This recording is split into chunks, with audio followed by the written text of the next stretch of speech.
सबको जय मसीह की। प्रभु को धन्यवाद देते हैं। आज की शाम हम वापस इस प्लेटफॉर्म स्काइप पे जुड़ सके आप लोगों के साथ, और काफ़ी लोग अभी तक जुड़ चुके हैं। हम यही प्रार्थना करते हैं कि आगे भी जो लोग जुड़ने वाले हैं जल्द से जल्द जुड़ सकें। मैं प्रभु का धन्यवाद देता हूं कि गुजरे दिनों में प्रभु ने वचन से हमसे बातचीत की, काफ़ी चीज़ें सीखे हम, और निस्संदेह हमारा विश्वास जो है प्रभु में और दृढ़ हुआ और उसमें हम बढ़ते जा रहे हैं। आज की कड़ी में सिस्टर आरती जो आज शायद जुड़ी हुई हैं, उन्होंने मेरे से एक सवाल, ये चीज़ रखी थी कि मसीह के राजदूत होने के बारे में, एम्बेसडर्स ऑफ क्राइस्ट के बारे में हम और जानना चाहते हैं। तो इसके लिए मैंने ये आज का जो है संध्या हिंदी में और कल अंग्रेजी में इसी विषय पे चर्चा रखी है। मैं आशा करता हूँ आप लोग सब लाभान्वित होंगे। हम छोटी सी प्रार्थना के साथ शुरू करते हैं। प्रभु तेरा धन्यवाद देते हैं आज के दिन के लिए। पवित्र आत्मा, हम जानते हैं कि तू हमारे बीच में, हमारे अंदर है खुदावन, और तू प्रकाशन देगा आज की इस विषय पे खुदावन, ताकि लोग तुझसे वचन जो हम बांटते खुदावन उसको तू दर्शन दे, उनके अंदर प्रकाशन दे खुदावन, ताकि वो अच्छी तरह सीख सके खुदावन। और उससे पहले खुदावन, मैं जब ये सिखाने जाऊं खुदावन, पवित्र आत्मा, मैं तेरे सामर्थ्य से, तेरी बुद्धि ज्ञान से खुदावन चलने वाला हूँ। तू मेरे मुख से बोल खुदावन यीशु मसीह, ताकि हम ये लोग जो सुन रहे हैं खुदावन वो इसे सही रूप से और सही ढंग से समझ सकें और ज्ञान को लेकर नाश न हो परंतु जयवंत हो सके खुदावन। इस विषय पे खुदावन हम धन्यवाद देते हैं कि हम ये विषय को जो आज लेते खुदावन, तू हमारे को बहुत प्यारे ढंग से वचनों में से सिखाएगा कि हम मसीह के राजदूत कैसे हैं और क्या क्या कर सकते हैं। यीशु के नाम से मांगता हूँ, आमीन। चलिए, तो राजदूत एम्बेसडर, अंग्रेजी में एम्बेसडर बोलते हैं, हिंदी में राजदूत बोलते हैं। तो राजदूत अगर हम संसार के रूप से देखें तो विशेषकर कोई एक देश से एक व्यक्ति विशेष को चुना जाता है और दूसरे देश में उस देश को एक प्रतिनिधित्व करने के लिए उसको भेजा जाता है, और वो वहां जाकर उस देश के राज्य के और जो शासक राज्यवत करने वाले हैं उनकी बातों को वो दूसरे देश के राज्य शासक और लोगों को बताने वाला होता है। ये उसका मुख्य कारण, मुख्य उद्देश्य जो है वो राजदूत का है। तो ये एक तरह से संपर्क है दो देशों के बीच में। दूसरा जो हम संसार में आजकल देखते हैं कि ब्रांड एम्बेसडर्स, अर्थात बिजनेस के लिए लोगों ने एक व्यक्ति विशेष को चुना है जो उस प्रोडक्ट के, उस बिजनेस के बारे में लोगों के बीच में चीजें बांटता है। और क्योंकि उसका एक अहमियत है उस आदमी की, क्योंकि उसकी एक इमेज है संसार में, तो वो उसके सुनते हैं, उसके बारे में जानते हैं, और वो एक एडवर्टाइजमेंट के रूप से वो काम करता है एक बिजनेस ग्रुप के लिए, एक प्रोडक्ट के लिए, एक कोई चीज जो बेची जाती है उसके बारे में। ये आप काफी देखते हैं, जब भी आप टीवीज को देखते हैं, सब देखते हैं, तो वहां पे आप पाते हैं। यहाँ तक कि यूट्यूब में भी आप जब कभी भी मेरे चीजों को भी देखते होंगे तो वहाँ पे कभी कभी आता होगा, या यूट्यूब पे कई बार वीडियोस देखते हैं तो बीच बीच में एडवर्टाइजमेंट्स आते हैं, उसमें कई ब्रांड एम्बेसडर्स उसके लिए काम करते हैं। यहाँ तक कि सरकारें भी आजकल ब्रांड एम्बेसडर्स को यूज करती हैं अपने प्रचार और अपने संदेशों को बताने के लिए। तो ये एम्बेसडर और एक तरह से काम करने की बात आती है। जब हम वचन में जाते हैं तो मसीह के राजदूत के बारे में हम पढ़ते हैं, तो इसको खोलते हैं दूसरा कुरिन्थियों 5 और हम 17 से पढ़ रहा हूं मैं। अब यहां यूं लिखा है, सो यदि कोई मसीह में है, अर्थात हर कोई नहीं है मसीह में, यदि कोई मसीह में है तो वह नई सृष्टि है, पुरानी बातें बीत गई है, देखो वे सब नई हो गई है। और सब बातें परमेश्वर की ओर से है, जिसने मसीह के द्वारा अपने साथ हमारा मेल मिलाप कर लिया और मेल मिलाप की सेवा हमें सौंप दी है। अर्थात तो क्या है, यहाँ बताया कि मसीह में जो उद्धार पाए हुए हैं, जो परमेश्वर से नया जन्म पा चुके हैं, तो उनका मेल मिलाप परमेश्वर से हो गया है, और उनको क्या कही है सेवा, मेल मिलाप की सेवा करने के लिए हमें सौंपा गया है। अर्थात परमेश्वर ने मसीह में होकर अपने साथ संसार का मेल मिलाप कर लिया और उनके अपराधों को दोष उन पर नहीं लगाया और उसने मेल मिलाप का वचन हमें सौंप दिया। तो मेल मिलाप के लिए वचन क्या है? सुसमाचार। जब हम बताते हैं सुसमाचार को लोग अंगीकार और ग्रहण करते हैं तो परमेश्वर से मेल मिलाप होता है, क्योंकि परमेश्वर यीशु मसीह ने उन सबके पापों को, जगत के पापों को ले लिया, जगत से प्रेम किया है। और जब हम इस पर विश्वास करते हैं और अंगीकार करते हैं कि वो तीसरे दिन जी उठा है, तो हम उसके हमारे पापों से क्षमा पाते हैं, क्योंकि परमेश्वर यीशु मसीह ने हमारे पापों का दंड भी सह लिया है। और इसके कारण हम मेल मिलाप पाते हैं पिता परमेश्वर के साथ। फिर 20वीं आयत में लिखा है, सो हम मसीह के राजदूत हैं। तो हर विश्वासी, हर नया जन्म पाया हुआ विश्वासी व्यक्ति क्या है? मसीह का राजदूत है। खाली रत्ना स्वामी जो प्रचार करते हैं या कोई पादरी साहब सेविकाई करते हैं लोग, वो ही नहीं। हर विश्वासी, हर नया जन्म पाया हुआ व्यक्ति क्या है? मसीह का राजदूत है। मानो परमेश्वर हमारे, और इन राजदूत से क्या करता है परमेश्वर? हमारे द्वारा समझाता है। तो पहली बात तो हमको समझ आनी चाहिए कि हम क्या हैं यीशु मसीह, और फिर हमारे द्वारा यीशु परमेश्वर लोगों को समझाता है जिन्होंने अभी तक उद्धार नहीं पाया है, जिन्होंने अभी तक परमेश्वर से मेल मिलाप नहीं आया, कि हम मसीह की ओर से निवेदन करते हैं। तो राजदूत होकर क्या करते हैं? हम मसीह की ओर से निवेदन करते हैं। डांटते नहीं है, लड़ाई नहीं करते, झगड़ा नहीं करते, निवेदन करते हैं कि परमेश्वर के साथ मेल मिलाप कर लो। परमेश्वर ने यीशु मसीह के द्वारा जगत से मेल मिलाप कर लिया, जैसे ऊपर बताया है। परंतु क्योंकि हम बाइबल के हिसाब से मनुष्य और परमेश्वर के बीच में एक दूरी है, क्योंकि आदम के पाप के कारण जगत में पाप आ गया और हम लोग पापी हो गए थे, इंसान जाति। तो परमेश्वर क्योंकि पवित्र है, वो उसके साथ मेल मिलाप नहीं कर सकता।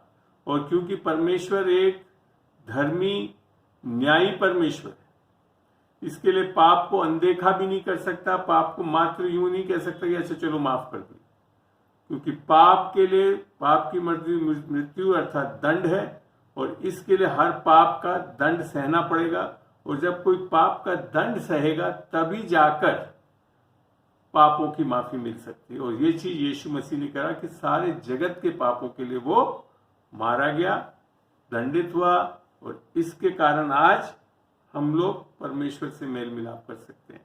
तो मुख्य और सर्वोच्च दायित्व जो मसीह के राजदूत का क्या है? ये मेल मिलाप का संदेश, सुसमाचार बताना। और ये आगे जिसको समझाया है, जो पाप से अज्ञात था, अर्थात यीशु मसीह कभी कोई पाप नहीं किया था, और ना ही कभी किसी को गाली दी, गलौज के कुछ नहीं किया, उसी को उसने हमारे लिए पाप ठहराया। उसी को परमेश्वर पिता ने हमारे लिए पाप ठहराया कि हम उसमें होकर परमेश्वर की धार्मिकता बन जाएं। क्या हो जाएं? धार्मिकता अर्थात परमेश्वर से सही रिश्ता। ये हमारे कर्मों से नहीं है, अच्छे कर्मों के द्वारा नहीं हो सकता, मात्र यीशु मसीह के सुसमाचार को ग्रहण करने से और यीशु मसीह पर विश्वास करने से ही हो सकता है। इसके बारे में बड़ा अच्छा लिखा है, गलतियों में पौलुस लिखता है। खोलते हैं गलतियों की पत्री 2, और उसका मैं 16 खोल के पढ़ रहा हूं। यहां ये लिख रखा है, गलतियों की पत्री 2 का 16, तो भी ये जानकर कि मनुष्य व्यवस्था के कामों से नहीं, व्यवस्था के काम जैसे कई बार मैं समझा भी चुका हूं कि हम सोचते हैं कि हम अच्छे कामों को करने लग जाएं, व्यवस्था को पूरा करने लग जाएं, तो पर केवल, क्या लिखा है? केवल यीशु मसीह पर विश्वास करने के द्वारा धर्मी ठहरता है। कैसे धर्मी ठहरता है? कैसे मेल मिलाप होता है? कैसे सही रिश्ता होता है पिता परमेश्वर से? केवल यीशु मसीह पर विश्वास करने से कि वो मेरे पाप के लिए मारा गया, गाड़ा गया और तीसरे दिन जी उठा। हमने आप भी मसीह यीशु पर विश्वास किया कि हम व्यवस्था के कामों से नहीं, व्यवस्था के कामों से नहीं, पर मसीह पर विश्वास करने से धर्मी ठहरे। इसलिए कि व्यवस्था के कामों से कोई प्राणी, कोई भी धर्मी नहीं ठहरेगा। ये बहुत स्पष्ट है, नए नियम में आकर समझ में आता है कि हम अपने धर्म के कामों से परमेश्वर के साथ मेल मिलाप नहीं कर सकते। अगर मेल मिलाप नहीं कर सकते तो यीशु मसीह के राजदूत भी नहीं बन पाएंगे। तो सबसे इम्पोर्टेंट सबसे इम्पोर्टेंट जो प्रश्न है कि हमारा को अगर यीशु मसीह का राजदूत बनना है, अगर हमको एम्बेसडर बनना है क्राइस्ट का, तो सबसे पहले हमारा मेल मिलाप होना चाहिए। किसके द्वारा? यीशु मसीह के द्वारा। उद्धार पाना है, नया जन्म पाना है, अनंत जीवन पाना है, और ये फायदा होता है कि हम तब जाकर मसीह के राजदूत होते हैं। अच्छा, आपने कभी सोचा कि परमेश्वर का सबसे पहला राजदूत कौन था? कोई भी एक जन खोल के माइक बताना चाहे, माइक खोल के बोले, परमेश्वर का सबसे पहला राजदूत कौन था? नहीं जी, कौन? मूसा? नहीं। देखते हैं वचन से। चलिए बंद कर देती है अपना माइक और वचन से देखते हैं। उत्पत्ति 1 और 26 को पढ़ते हैं हम। परमेश्वर, इधर लिखा का हम, फिर परमेश्वर ने कहा हम, 26 में लिखा फिर परमेश्वर ने कहा हम मनुष्य को अपने स्वरूप के अनुसार अपनी समानता में बनाए। तो राजदूत जो बनाया था, जो स्वरूप था, जैसा परमेश्वर के स्वरूप में धरती पे किसी को बनाया था, वो था आदम और हव्वा। वो किसके स्वरूप में थे? परमेश्वर के स्वरूप में थे, और उनको परमेश्वर ने आशीष दी। 28 में लिख रखा है कि वे फूलो फलो, पृथ्वी पे भर जाओ और उसके अपने वश में कर लो। तो जैसे मैंने बताया ना, एक देश से दूसरे देश को एक प्रतिनिधित्व भेजा जाता, तो परमेश्वर तो कहाँ रह रहा था? स्वर्ग में, और उसने भूमि में, पृथ्वी पर अपने स्वरूप में एक तरह से अपनी समानता में किसको भेजा? जो एक तरह से राजदूत था, वो आदम और हव्वा थे। अब हम बाइबल में जब हम पढ़ते हैं तो पहला यूहन्ना 4 में लिख रखा परमेश्वर प्रेम है। परमेश्वर में प्रेम नहीं लिख रखा वहां पे, परमेश्वर स्वयं प्रेम है। तो जब स्वरूप में बनाया आदम और हव्वा, तो कैसे थे वो? प्रेम के स्वरूप में बनाया था। और प्रेम के लिए सबसे जरूरी है स्वतंत्र इच्छा शक्ति। समझ रहे हैं आप? तो एक स्वतंत्र इच्छा शक्ति देकर परमेश्वर ने अपने स्वरूप में बनाकर मनुष्य को भेजा, और इसके लिए उसका दायित्व क्या था कि मनुष्य परमेश्वर जैसा है वैसा चलने वाला हो, करने वाला हो, सोचने वाला हो और बोलने वाला। तो आगे जो मनुष्य जाति उनमें से उत्पन्न हो रही थी, तो वो समझ सके, जान सके कि परमेश्वर कौन है। उस मनुष्य को, उस राजदूत को, उस दूत को देख के, अर्थात आदम और हव्वा को।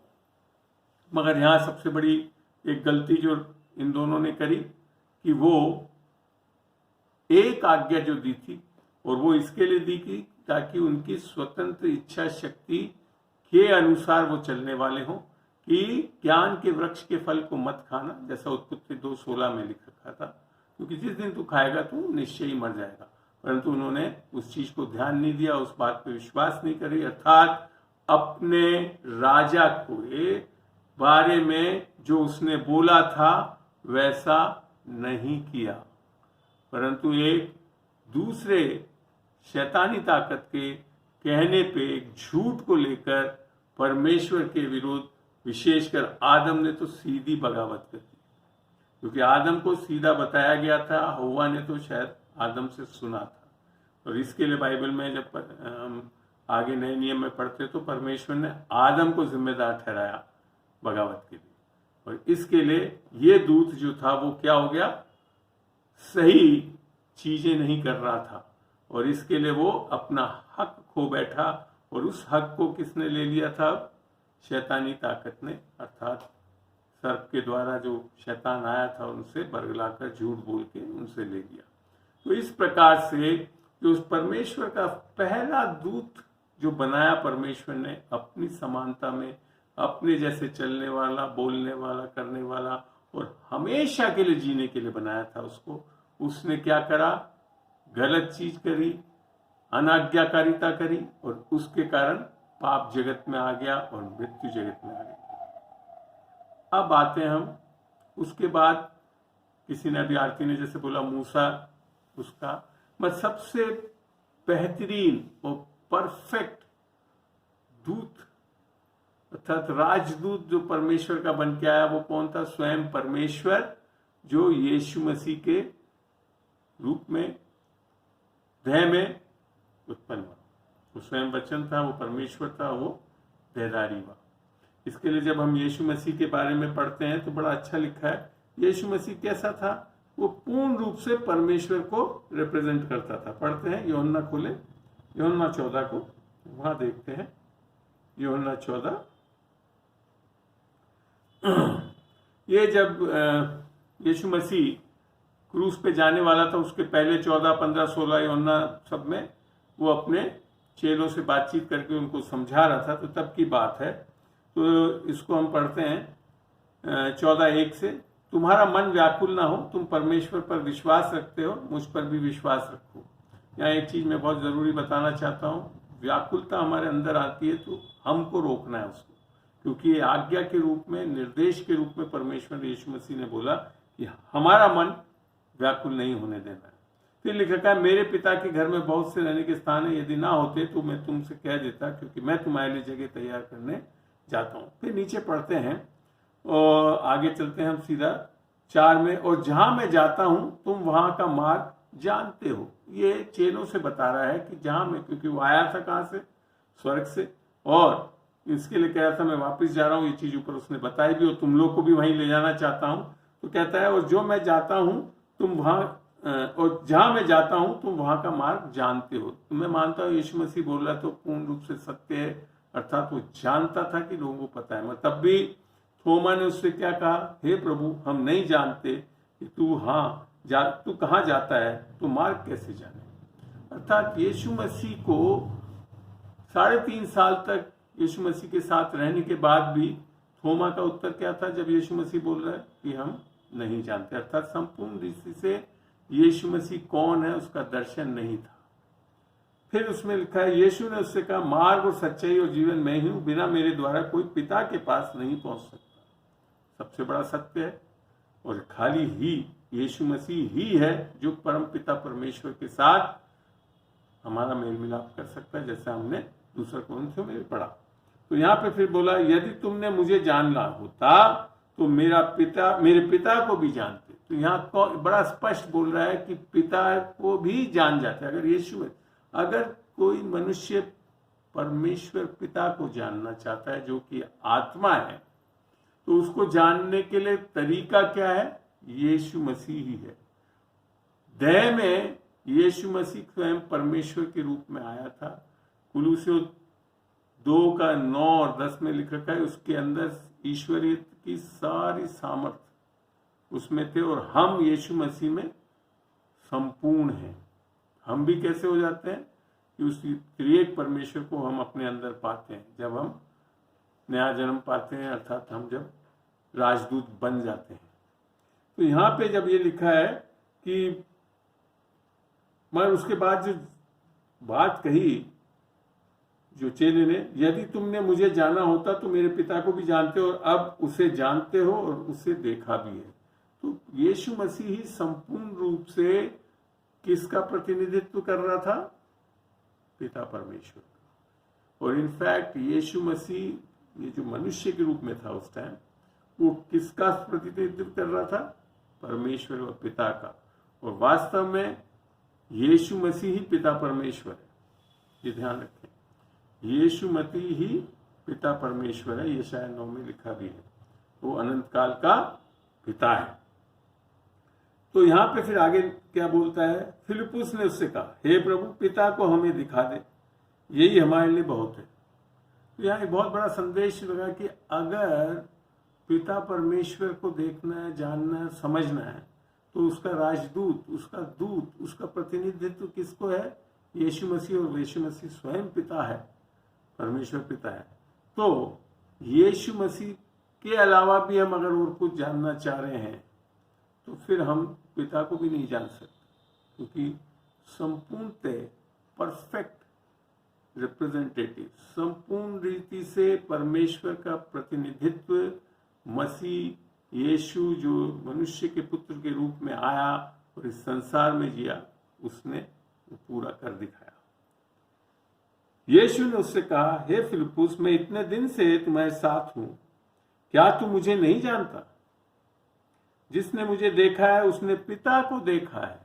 अगर आप पिता परमेश्वर को देखना चाहते तो किसको देखना पड़ेगा? आज हम यीशु मसीह को नहीं देख सकते वैसे, जैसे कि लोग वो जब संसार में था, मगर आज हमारे पास पूरा परमेश्वर का वचन है। परमेश्वर का वचन स्वयं यीशु मसीह है और यीशु मसीह का पूरा दर्शन चित्रण बाइबल में लिखा हुआ है। कहाँ था, कैसे चला, कहाँ गया, किसको चंगा किया, सब है। तो अगर हम वचन को देखने लगेंगे, पढ़ने लगेंगे और समझने लगेंगे तो हमको पूरा दर्शन प्रकाशन सही रूप से पिता का हो रहा है। आमीन। फिर क्या हुआ? फिर लिखा है कि जिसने मुझे देखा है उसने पिता को देखा। तो तू क्यों कहता है कि पिता को हमें दिखा? तो यहां पे बड़ा स्पष्ट है कि यीशु मसीह जो है वो बता रहा है कि अगर तुमने मुझे देख लिया तो तुमने पिता को देख लिया। फिर आगे पढ़ते हैं, क्या तू प्रतीति नहीं करता कि मैं पिता में हूं और पिता मुझ में है? तो सही जो परमेश्वर का प्रतिनिधित्व करना अर्थात दूत बनना कौन था? यीशु मसीह था। और यीशु मसीह स्वयं पिता में था और पिता यीशु मसीह में था। ये बातें जो मैं तुझसे कहता हूं अपनी ओर से नहीं कहता, परंतु पिता मुझ में रहकर अपने काम करता है। तो वास्तव में जब हम परमेश्वर के राजदूत बनते हैं तो क्या होता है हमारे अंदर? यीशु की आत्मा आकर हमारे अंदर रहती है और अब हम क्या करने वाले हो जाते हैं कि हम पिता जैसा कुछ करता है वैसे हम करने वाले हो सकते हैं। तो ये सही प्रतिनिधित्व है कि परमेश्वर जब पृथ्वी पे, आपको मैं बता दूं, परमेश्वर पिता कुछ नहीं कर सकता जब तक कि देह नहीं मिले। और देह में किस में आ रहा है वो? हम एक एक जन्म में यीशु की आत्मा आ रही है, पवित्र आत्मा जो है वो हमारे अंदर आकर वास करती है जब हम उद्धार पाते हैं, और तब हम राजदूत के रूप में मसीह की कार्य कर सकते हैं। और तब हमारे अंदर यीशु मसीह हमारे अंदर से कार्य कर सकता है। परमेश्वर पिता वास्तव में काम करता है, जैसा यहाँ वचन हम पढ़ रहे हैं यूहन्ना 14 में। तो यहाँ पे देखते हैं तो यही लिखा है, क्या तू प्रतीति नहीं करता कि मैं पिता में हूं और पिता मुझ में है? ये 10वीं आयत पढ़ रहा हूं। ये बातें जो मैं तुमसे कहता हूं अपनी ओर से नहीं कहता, परंतु पिता मुझ में रहकर अपने काम करता है। तो आपको क्या करना चाहता है परमेश्वर? मसीह का राजदूत को क्या करना चाहता है? जैसे वो काम करना चाहता है इस संसार में, वैसे करवाना चाहता है। फिर लिखता है 11वीं में, मेरी ही प्रतीति करो कि मैं पिता में हूं और पिता मुझ में है, नहीं तो कामों ही के कारण मेरी प्रतीति करो। तो दूसरा तरीका कि परमेश्वर संसार में आया यीशु मसीह, तो परमेश्वर को जानने के लिए क्या है? यीशु मसीह जो काम करता था वो क्या था? वो परमेश्वर ही कर सकता था, है ना? यही बात तो है कि परमेश्वर ही वो कामों को कर सकता है। यहां तक कि उस जमाने के एक फरीसी ने भी आकर इस बात को माना। जब हम इसको यूहन्ना 3 में पढ़ते हैं, यूहन्ना 3 का 1 से 3 पढ़ रहा हूं मैं, यूहन्ना 3 का 1 से 3।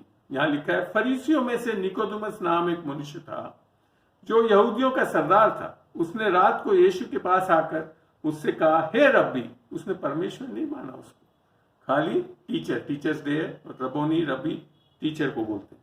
हे रब्बी, हम जानते हैं कि तू परमेश्वर की ओर से गुरु होकर आया है, क्योंकि कोई इन चिन्हों को जो तू दिखाता है यदि परमेश्वर उसके साथ ना हो तो नहीं दिखा सकता। यीशु मसीह क्या कर रहा है कि मैं स्वयं परमेश्वर जो कहता है वही करता हूं। यही चीज इस फरीसी ने, जो उस टाइम का बाइबल का एक बहुत ज्ञानी व्यक्ति था, उसने भी इस चीज को अंगीकार किया।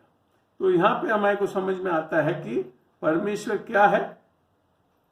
अगर परमेश्वर का प्रतिनिधित्व देखना है तो कौन है वो यीशु मसीह है, जैसा हम देख रहे हैं।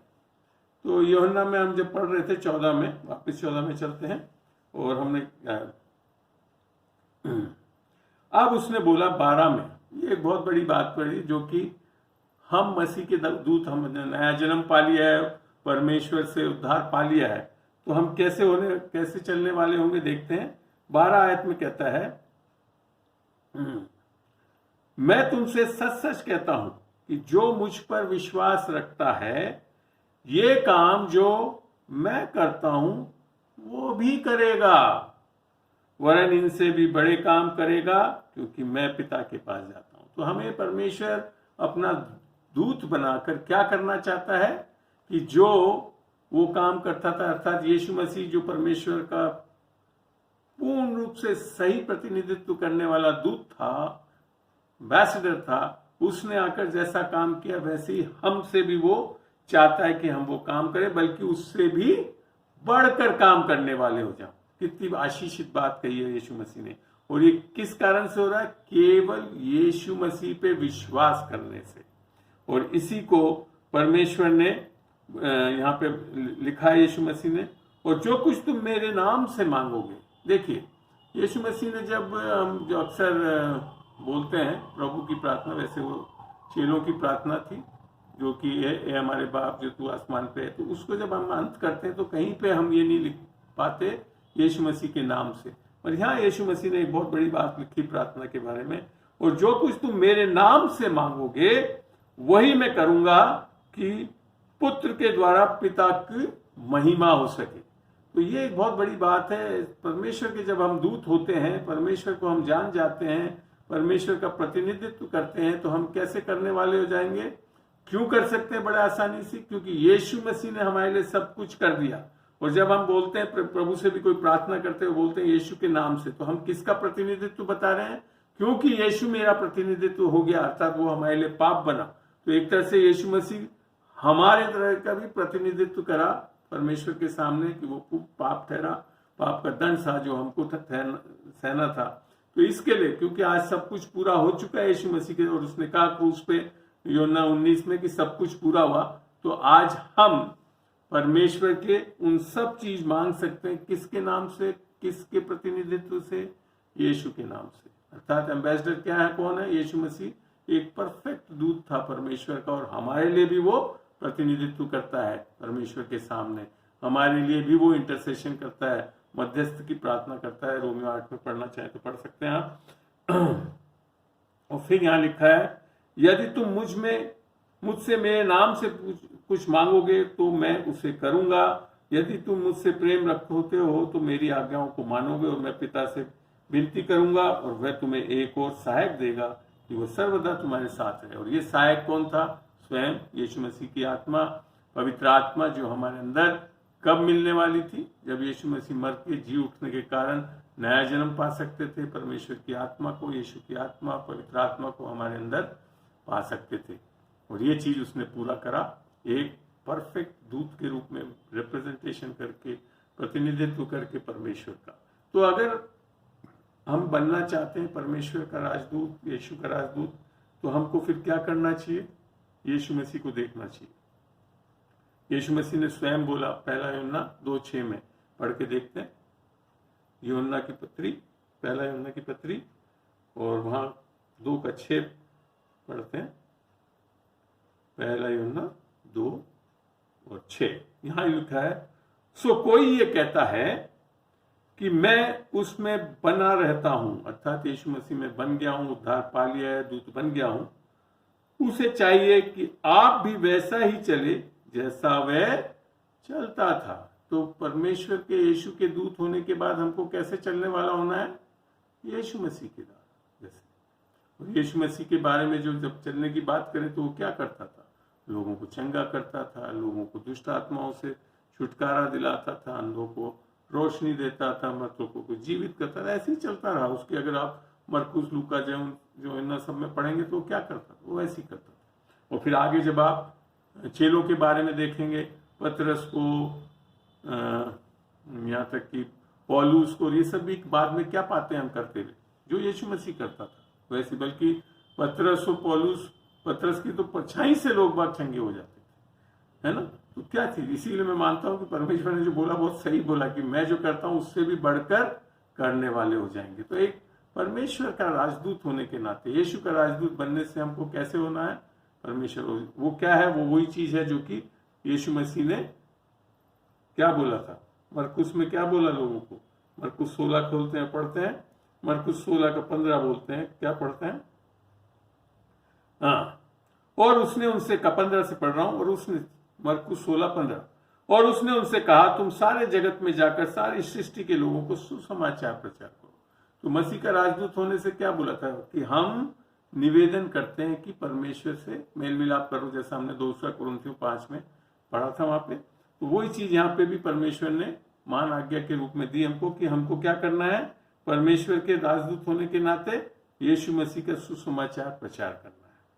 और फिर उसके आगे लिखा जो बपतिस्मा पाएगा वो उद्धार पाएगा, और नहीं पाएगा तो वो दोषी ठहराएगा। फिर लिखा गया 17, तो राजदूत होने के बाद क्या होगा, और विश्वास करने वालों में ये चिन्ह होंगे, अर्थात यीशु मसीह के राजदूतों में क्या चिन्ह होंगे, विश्वासियों में क्या चिन्ह होंगे, कि वे मेरे नाम से दुष्ट आत्माओं को निकालेंगे, नई नई भाषाएं बोलेंगे, सांपों को उठा लेंगे, और यदि वो नाशक वस्तु भी पी जाएं तो भी उन पर कुछ हानि ना होगी, वे बीमारों पर हाथ रखेंगे और वे चंगे हो जाएंगे। आमीन। और निदान प्रभु यीशु उनसे बातें करने के बाद स्वर्ग पर उठा लिया गया और परमेश्वर की दाहिनी ओर बैठ गया। 20 में बड़ा अच्छा लिखा है। और उन्होंने, अर्थात वो मसीह के राजदूत बन चुके थे ये चेले, तो वो क्या करें, उन्होंने निकलकर हर जगह क्या किया, प्रचार किया। और ये हमने भी देखा अपने जीवन में, मैंने, बीना ने, पहले भी मैं अपनी फर्स्ट वाइफ के साथ भी इस सुसमाचार को प्रचार करते थे। तो हमारे बीच में हमने देखा जैसे ही प्रचार करते हैं तो क्या होता है, और प्रभु उनके साथ काम करता हुआ और उन चिन्हों के द्वारा जो साथ साथ होते थे वचन को दृढ़ करता रहा। तो हम अगर मसीह के राजदूत हो गए तो ये हमको काम करना है। और ये क्यों हो रहा है, क्योंकि मसीह हमारे अंदर है और वो परफेक्ट प्रतिनिधित्व करता है यीशु मसीह का। और यीशु मसीह में भी परमेश्वर था, तो इसके लिए यीशु मसीह सारे काम करता था। उसी प्रकार से हम मसीह के राजदूत होकर ये सब काम करने वाले होंगे, बनिस्बत कि हम जब सुसमाचार को सही ढंग से समझे, अनुग्रह के सुसमाचार को ग्रहण करें विश्वास के द्वारा, और इन सब कार्यों को करने वाले हो जाए। तो यहाँ पे हमने देखा कि मसीह के राजदूत को क्या करना है, ये सारे कार्य करने, तो मसीह भी ऐसा ही करता था। एक और चीज देखते हैं कि जब हम परमेश्वर का प्रतिनिधित्व करना है तो हमको परमेश्वर की क्वालिटीज, अर्थात परमेश्वर के गुण हमारे अंदर कार्य करने चाहिए, नहीं? तो इसके बारे में देखते हैं कि परमेश्वर के गुण क्या हैं, वचन से देखते हैं। मैंने आपको जैसे बताया, पहला यूहन्ना में लिखा है कि परमेश्वर प्रेम है। तो यहाँ 1 कुरिन्थियों 13 का 4 से पढ़ रहा हूं मैं। तो यहाँ लिखा है प्रेम धीरजवंत है। तो एक तरह से परमेश्वर धीरजवंत है, तो हम भी मसीह के दूत होने पर क्या होना चाहिए, धीरजवंत होने चाहिए। फिर हमारे को लिखा आगे, और कृपालु है, तो हम में भी क्या होना चाहिए, कृपा होनी चाहिए, कृपालु होना है हमको। फिर लिखा का प्रेम ढा नहीं करता, परमेश्वर कभी ढा नहीं करता, हमको भी ये चीज हमारे अंदर पाना चाहिए, क्या, कि हमको ढा नहीं करना है। फिर लिखा प्रेम अपनी बड़ाई नहीं करता। तो आप देखो सच्चा परमेश्वर का राजदूत होगा, राजदूत कभी भी सांसारिक रूप से भी देखे तो वो अपनी बड़ाई नहीं करता है, अपने बारे में नहीं बताता। वो किसके बारे में बताता है, कि अपने राज्य के बारे में बताता है। ऐसे ही हम भी किसके, हमारे राजा के बारे में हम बताने वाले होंगे, और कैसे इन सारे गुणों को हमारे अंदर प्रकट होने देना है हमको। प्रेम अपनी बड़ाई नहीं करता और फूलता नहीं। आप देखेंगे कई लोग कई बार प्रभु में आते ही बहुत सोचते कि हम बहुत तीरंदाज, बहुत फटक फुटक हो गए हैं, सब कुछ कर सकते हैं। नहीं, ये आपके कारण नहीं है, ये आपके बल से नहीं, आपके सामर्थ्य से नहीं, परंतु परमेश्वर की आत्मा से होता है। ज़करिया में लिख रखा है। फिर आगे लिखा है वह अनरीति नहीं चलता। ये बहुत बड़ी क्वालिटी होनी चाहिए परमेश्वर यीशु मसीह के राजदूत की, कि वह अनरीति नहीं चलेगा। वह अपनी भलाई नहीं चाहता, खाली झुंझुलाता नहीं है, बुरा नहीं मानता,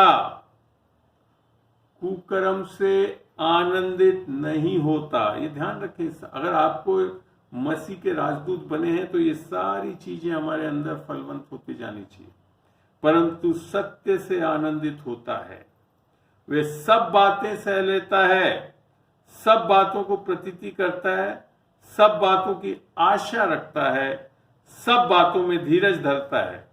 प्रेम कभी टलता नहीं, परमेश्वर कभी नहीं टलता। और सही में अगर हम मसीह के राजदूत हो जाएंगे तो हम भी नहीं टलेंगे, क्योंकि हमको पता है हमारा पीछे कौन है, स्वयं यीशु मसीह हमारा उद्धार करता है। जो पौलुस ने समझा कि मैं मसीह के साथ क्रूस पे टांगा गया, मैं जीवित नहीं हूं, परंतु ये गलतियों 2:20 का बोल रहा हूं मैं, अब मैं जीवित नहीं हूं परंतु परमेश्वर यीशु मसीह मुझ में जीवित हूं।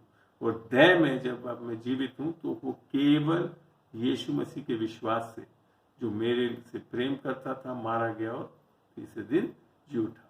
तो उसके कारण से आज हम परमेश्वर के दूत बन सकते हैं, राजदूत, उनका प्रतिनिधित्व कर सकते हैं। और पतरस एक ऐसा व्यक्ति है जो संपूर्ण रूप से यीशु मसीह की चाल चलन में चलता था। इसके बारे में अगर आप पढ़ना चाहें तो खोले मेरे साथ पहला कुरिन्थियों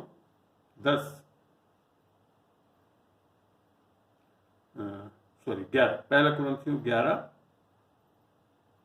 और यहां लिख रखा है, पौलुस ने राय दी, तुम मेरी सी चाल चलो जैसा मैं मसीह की सी चाल चलता हूं। क्या कहा इधर?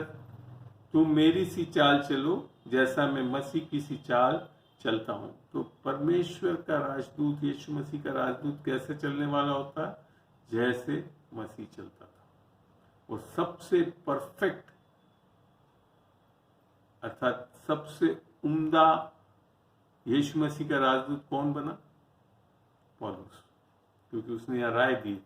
यहाँ बाइबल में आप ऐसा नहीं पाओगे कि पतरस के जैसे चलो, यूहन्ना के जैसे चलो, मत। इसके लिए लिख रखा है पौलुस के लिए कि तुम मेरी सी चाल चलो जैसा मैं मसीह की सी चाल चलता हूं। तो इसके लिए आपको अगर राजदूत के रूप में चलना है तो परमेश्वर के वचन से, पौलुस की पत्रियों को पढ़ के उसने क्या क्या किया, उस चीजों को क्या क्या सहा, क्या क्या करना पड़ा, उन चीजों को आप जरूर अध्ययन करना।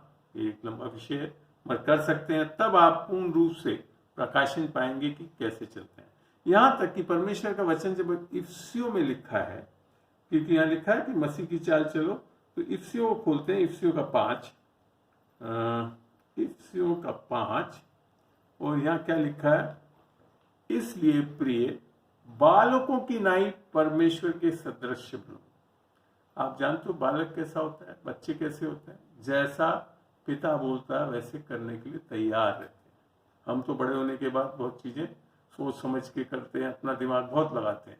और यहाँ लिखा है, इसलिए प्रिय बालकों की नाई परमेश्वर के सदृश बनो और प्रेम में चलो, जैसा मसीह ने भी तुमसे प्रेम किया और हमारे लिए अपने आप को सुखदायक सुगंध के लिए परमेश्वर के आगे भेंट करके बलिदान कर दिया। तो यहाँ पे भी वापस यही चीज सामने आती है कि यीशु मसीह का दूत बनने से कैसे चलने वाले होंगे हम? प्रेम में चलने वाले, जैसा मसीह प्रेम में चलता था, और उसके प्रेम को दर्शाने वाले होंगे। जैसा मैंने बताया था कि परमेश्वर स्वयं प्रेम है और किस स्वरूप में बनाया मनुष्य को? प्रेम था। और प्रेम में चलता तो मनुष्य बड़े आसानी से प्रतिनिधित्व करता परमेश्वर के बारे में। और ये चीज यीशु मसीह ने करके दिखाया, मनुष्य के रूप में आया और वो बिल्कुल परमेश्वर के प्रेम में चलने वाला था। और इसके लिए लोग जान सके कि परमेश्वर अगर देखा तो यीशु मसीह को देखना बहुत जरूरी है। आगे और भी राय दी गई है, लिए अपने आप को सुखदायक और जैसा पवित्र लोगों के योग्य है वैसे तुम में व्यभिचार और किसी प्रकार का अशुद्ध काम या लोभ की चर्चा तक ना हो। करना नहीं, चर्चा तक भी नहीं होनी चाहिए, लिखा है। और फिर लिख रखा है, और ना निर्लजता, ना मूर्खता की बातचीत, ना ठट्टे की, क्योंकि ये बातें सोती नहीं वरन धन्यवाद ही सुना जाए। क्योंकि तुम ये जानते हो कि किसी व्यभिचारी या अशुद्ध जन या लोभी मनुष्य की जो मूर्त पूजने वालों के बराबर है, मसीह और परमेश्वर के राज्य में मिरास नहीं है। तो यहाँ पे कई चीजें बताई है जो कि हमारे में से खत्म हो जानी चाहिए। अब हम कैसे सोचने वाले होंगे? परमेश्वर के राज्य के बारे में। फिर देखते हैं तो क्वालिटी क्या देखी हमने। अब हमको ये लगता है कि अच्छा ये क्वालिटी कैसे आएगी? इसके लिए भी परमेश्वर ने समाधान किया। परमेश्वर कोई चीज आपसे ऐसा नहीं कराएगा जिसके लिए उसने आपको इक्विप नहीं किया, अर्थात उसके लिए सामर्थ्य नहीं दी है। पढ़ते हैं गलतियों 5 में, और गलतियों 5 को हम जब खोलते हैं तो यहां लिख रखा है, 22 से पढ़ रहा हूं। पर आत्मा का फल, देखिए अब आपके अंदर पवित्र आत्मा है, यीशु की आत्मा है, और उसके फल क्या है? प्रेम, आनंद, मेल, धीरज, कृपा। आपने पढ़ा था परमेश्वर के गुण क्या थे, यही थे, तो यहां पे भी वही है। और कृपा, भलाई, विश्वास, नम्रता, संयम में, ऐसे ऐसे कामों के विरोध में कोई भी व्यवस्था नहीं। तो यहाँ क्या दिया हमको? परमेश्वर ने पवित्र आत्मा के द्वारा ये फल भी दे दिए हमारे अंदर।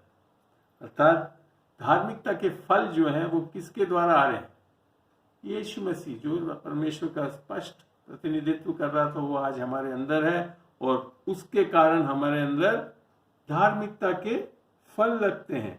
अर्थात हम जब राजदूत बनते हैं परमेश्वर के, तो हम ये पाते हैं कि हम ये फल लाने वाले हो जाते हैं। इसके बारे में पढ़ते हैं, देखते हैं। फिलिपियों और 1:6 में तो पहले ये लिखा है, और मुझे इस बात का भरोसा है कि जिसने तुम में अच्छा काम आरंभ किया है, अर्थात उद्धार दिया है और आपको परमेश्वर का दूत बनाया है, यीशु का दूत बनाया है, तो उसने एक जो अच्छा काम किया, शुरू किया है, वही उसे यीशु मसीह के दिन तक पूरा करेगा। यह है अनुग्रह। परमेश्वर हमारे अंदर आकर हमारे अंदर से कार्य करता है, जैसे गलतियों 2:20 में पौलुस ने भी बोला, ये चीज यहाँ पे पूरा भी करता है। और फिर जब 11वीं आयत को पढ़ते तो बड़ा स्पष्ट लिख रखा है, और उस धार्मिकता के फल, क्या लिखा है? और उस धार्मिकता के फल से जो यीशु मसीह के द्वारा होते हैं, आपके द्वारा नहीं हो सकते। ये किसके द्वारा होते हैं? यीशु मसीह के द्वारा होते हैं। भरपूर होते जाओ, कम नहीं होते जाओगे, दिन प्रतिदिन भरपूर होते जाओ, जिससे परमेश्वर की महिमा और स्तुति होती है। ये क्यों हो पा रहा है, इसको देखते हैं 2 कुरिन्थियों 3 में। 2 कुरिन्थियों 3 उसकी 17 और 18 आयत पढ़ रहा हूं। प्रभु तो आत्मा है, और जहां कहीं प्रभु का आत्मा है वहां स्वतंत्रता है। कहां आ गया प्रभु? हमारे आत्मा में यीशु की आत्मा हमने पा ली, उद्धार पा लिया। हमारी आत्मा परमेश्वर की आत्मा से, यीशु की आत्मा से एक हो गई है, और अब हम पूरा प्रतिनिधित्व कर रहे हैं परमेश्वर का। परंतु जब हम सबके उघाड़े चेहरे से, 18वीं आयत पढ़ रहा हूं, का प्रताप इस प्रकार प्रकट होता है जिस प्रकार दर्पण में, तो प्रभु के द्वारा जो आत्मा है, हम उसी तेजस्वी रूप में अंश अंश करके बदलते जाते हैं। तो दिन प्रतिदिन हमारे अंदर क्या बदलाव आएगा? हमारे आत्मा में तो हम हो चुके हैं, संपूर्ण रीति से सिद्ध हो चुके हैं, मगर प्राण और शरीर में हम क्या हो रहे हैं? अंश अंश कर ऐसा होते जाते हैं। और यही चीज परमेश्वर ने एक तरह से हमारे को सलाह दी। जब अगर हम राजदूत बन गए हैं परमेश्वर के, उसका उद्धार पा लिया है, तो हम अगर देखेंगे पहले यूहन्ना की पहली पत्री में चलते हैं। यूहन्ना की पहली पत्री और 3री चैप्टर को खोलिए। पहला यूहन्ना 3 चैप्टर, यहां देखते हैं। 3 में शुरू करता हूं, 3:1 से। देखो पिता ने हमसे कैसा प्रेम किया कि हम परमेश्वर की संतान कहलाएं। तो परमेश्वर का राजदूत कौन होता है? परमेश्वर की संतान। संतान कैसा दिखता है? माँ बाप की जैसे। तो बाप का प्रतिनिधित्व हम कैसे करते हैं? जब हम उसके बेटे बेटी होने का हक पाते हैं। संतान कहलाए, और हम हैं भी, तो बड़ा स्पष्ट है, हम हैं भी, अर्थात संपूर्ण रीति से यीशु मसीह का दूत हैं हम। इस कारण संसार हमें नहीं जानता, क्योंकि उसने उसे भी नहीं जाना, जैसा हमने यूहन्ना 14 में पढ़ा था। फिर लिखा है, हे प्रियो, अभी हम परमेश्वर की संतान हैं, और अब तक ये प्रकट नहीं हुआ कि हम क्या कुछ होंगे। इतना जानते हैं कि जब वह प्रकट होगा तो हम भी उसके समान होंगे, क्योंकि उसको वैसा ही देखेंगे जैसा वह है। और जो कोई उस पर ये आशा रखता है, वो अपने आप को वैसा ही पवित्र करता है जैसा वे पवित्र है। तो अंश अंश करके जो बोला, आत्मा के सामर्थ्य से हम जब करते हैं तो क्या होते हैं, हमारे अंदर एक दूत बनने के बाद क्या लालसा आ जाती है, बिल्कुल यीशु मसीह की तरह चलने की। और हम फिर क्या है, ऐसी सब चीजों को करने लगते हैं आत्मा की सामर्थ्य से, जैसा यीशु मसीह के बारे में लिखा है फिलिप्पियों 4 में कि यीशु मसीह के द्वारा हम सब कुछ कर सकते हैं। शायद ये 4:13 है, 4:13 ये फिलिप्पियों 4:13 कि हम यीशु के मसीह की सामर्थ्य के द्वारा सब कुछ करने वाले हो जाए। तो राजदूत बनने के बाद हम कैसे होने वाले होंगे, सही प्रतिनिधित्व परमेश्वर के। और जब हम उस तरह से चलने वाले होंगे तब लोग बाग यीशु मसीह के पास आएंगे और सच्चे परमेश्वर को जानने वाले होंगे। और मैं जानता हूं कि यही है परमेश्वर चाहता है कि हम परमेश्वर के राजदूत, राज्य पदाधिकारी के रूप में, जैसा पहला पत्रस 2:9 में लिखा है, क्या लिखा पढ़ते हैं, पहला पत्रस खोलिए, पहला पत्रस और 2:9 पढ़ते हैं। क्या लिखा है 9 में, पर तुम एक चुना हुआ वंश हो और राज पदधारी याजकों को का समाज हो।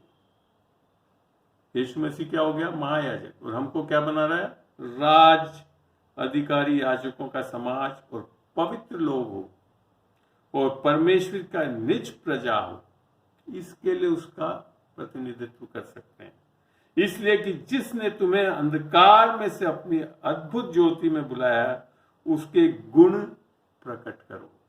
तो परमेश्वर के राजदूत, यीशु के राजदूत बनने से क्या प्रकट करने वाले होंगे, परमेश्वर के गुण।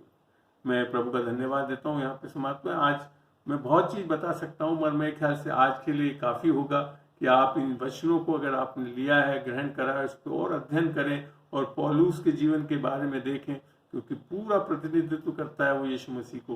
तो हम बहुत आसानी से समझ पाएंगे कि मसीह के राजदूत कौन है। ये नया जन्म पाए हुए, उद्धार पाए हुए लोग जो परमेश्वर यीशु मसीह के साथ चलने वाले थे, वैसे ही हम चलने वाले होंगे। हम उन सब चीजों को कर सकें जो महान आज्ञा में हमारे को दिया गया है, और जैसा पौलुस चलता था और जैसा आज मैंने आपको वचनों से बताया, वैसे आप बड़े आसानी से परमेश्वर का प्रतिनिधित्व करके परमेश्वर के दूत, यीशु मसीह के दूत बन के इस संसार में जीने वाले होंगे। तब जाकर ये संसार यीशु मसीह को ग्रहण करेगा। अगर ऐसा नहीं कर रहे हैं तो फिर हम परमेश्वर के राजदूत नहीं हैं। और परमेश्वर के राजदूत बनने के लिए सबसे पहले हमारे को अनुग्रह के सुसमाचार को संपूर्ण रूप से समझना है, क्योंकि सुसमाचार में ही वो सामर्थ्य है जो हमारे को राजदूत बनाती है, जैसा कि रोमियो 1:16 में लिखा हुआ है। प्रभु का धन्यवाद हो। मैं यहाँ पे एक बार समाप्त करता हूँ छोटी सी प्रार्थना से, और फिर आपके कोई सवाल होंगे तो मैं निसंदेह लूंगा। चलिए सब आंखें बंद करें, हम छोटी सी प्रार्थना करें। प्रभु तेरा धन्यवाद देता हूँ आज की इस शाम के लिए, इस सामर्थ्य वचन के लिए, इस सामर्थ्य विषय पे खुदावन जो आज तूने सिखाया पवित्र आत्मा की अगुवाई में। खुदावन मैं धन्यवाद देता हूँ खुदावन, कोटि कोटि तेरा धन्यवाद देता हूँ खुदावन कि तेरे अनुग्रह के कारण ये सब कुछ संभव है। तूने जो अनुग्रह दिया कि आज ये शिक्षक के रूप से मैं आज इस वचनों को बांटता हूँ खुदावन, निसंदेह खुदावन ये वचन दोधारी तलवार के रूप में इनके जीवनों में बोता हूँ खुदावन, और ये अपने हृदय को पूर्ण रूप से सही बनाए ताकि ये 100 गुना फल लाने वाले हो सके, और यीशु मसीह के राजदूत के रूप में खुदावन इस संसार में चल के लोगों को यीशु का राजदूत बनाने वाले हो सके। यीशु के नाम से मांगता हूँ, आमीन।